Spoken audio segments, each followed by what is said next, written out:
இந்த மதசார்பற்ற கூட்டணி வந்து உடஞ்சி போயிடக்கூடாது. இந்த அரசியல் நமக்கு தேவை.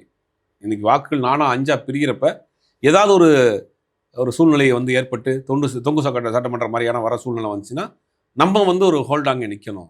பாஜகவுக்கு எதிராக மத சார்பற்ற ஒரு அணியில் நிற்கணும் அப்படிங்கிறதுல தெளிவாக இருக்கிறாரு. அப்போ தமிழ்நாட்டு அரசியலை திருப்பி கையில் எடுக்கணும் அப்படிங்கிறாரு. அதனுடைய நீட்சியாக தான் அவர் வந்து இந்த காட்டுமன்னார் கோயிலில் போட்டி போடுறாரு.